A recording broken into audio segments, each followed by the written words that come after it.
Bon, c'est déplorable. C'est déplorable parce que nous avions dit, on a prédit que Digital aujourd'hui allait en tout cas tout faire pour que l'on puisse encore observer un temps pour permettre à ce qu'ils puissent négocier dans le noir et obtenir soi-disant gain de cause entre guillemets, quoi. Mais c'est très malheureux parce que Gaston et toute sa bande donc sont en train de vouloir tromper je vais dire la PCA de Digital, parce qu'elle doit comprendre que le temps n'est plus comme était hier. Aujourd'hui, les Congolais ont, avec cette nouvelle, je vais dire, politique à la tête du pays, les choses ont véritablement changé. Et il faudrait qu'ils comprennent que la justice aujourd'hui ne badine pas. Je crois que nous avons tous les éléments probants pouvant attaquer Digital à la justice.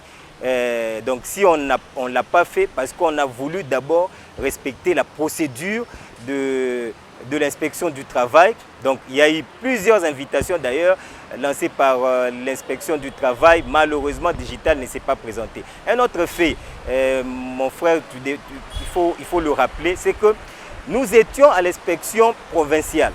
Le dossier a commencé à l'inspection provinciale parce que c'est en raison des principes de territorialité.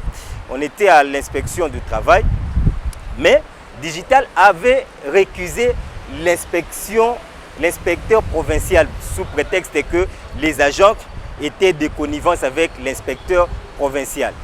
Lui-même, Digital a sollicité parce que l'inspecteur provincial avait déjà à l'époque établi les fiches de paye.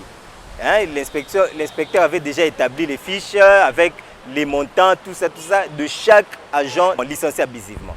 Alors Digital, voyant l'enveloppe dans l'ensemble, a créé encore une manœuvre dilatoire pour trouver des temps afin qu'il puisse faire ce qu'il est en train de faire aujourd'hui.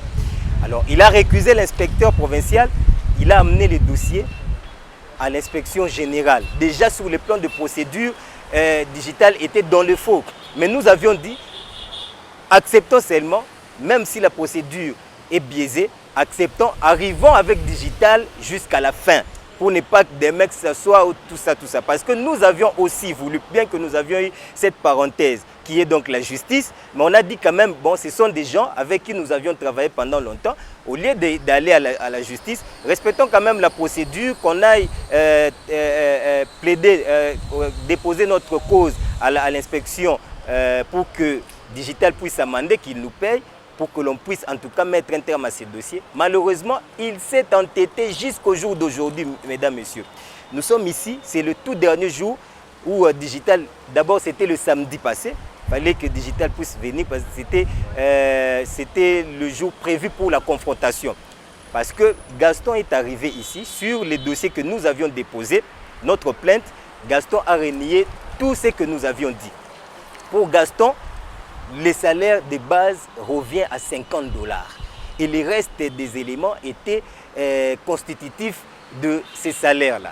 C'est-à-dire qu'il y avait les transports, logements, je ne sais pas, INSS, machin, qu'on n'a jamais vu. On nous payait à la banque, donc nous avions des bordereaux que nous avions déposés, des pièces justificatives que nous avions déposées à l'inspection générale. Et Digital, par le trichement de Gaston, a tout renié et il a amené ses calculs à lui. Alors comme il y avait des tendances, l'inspecteur a joué de sa sagesse pour nous mettre ensemble, c'est-à-dire qu'il y ait une confrontation, et à l'issue de cette confrontation, ils vont dégager maintenant des pistes et des solutions qui vont permettre à ce que toutes les deux parties ne soient pas lésées. Mais malheureusement, la première confrontation fixée pour le samedi passé, Digital a brillé de son absence. La deuxième aujourd'hui, d'ailleurs sollicitée par eux-mêmes, parce que c'est eux qui ont demandé non, le samedi ils ne seront pas là, qu'on puisse les remettre aujourd'hui samedi. Nous sommes là sous la pluie, mesdames, messieurs, mais Digital n'est pas venu. Donc on a compris que c'est de la mauvaise foi et que nous allons tout faire pour aller à la justice afin de mettre un terme à ces dossiers. Nous sommes à l'inspection générale du travail juste pour répondre à l'invitation de l'inspecteur principal qui détient notre dossier. Notre dossier, nous sommes les agents licenciés abusivement par Digital Congo Radio Télévision. Et aujourd'hui, c'était le rendez-vous avec la partie employeur pour que nous puissions nous mettre d'accord si la modalité de paiement de compte final. Nous sommes aujourd'hui le 3 avril 2021. Ça fait 2 ans jour pour jour. C'était le 3 avril 2019 que Digital Congo avait pris la décision de nous mettre à la porte. Et là, on nous a mis à la porte sans pour autant que nous soyons notifiés.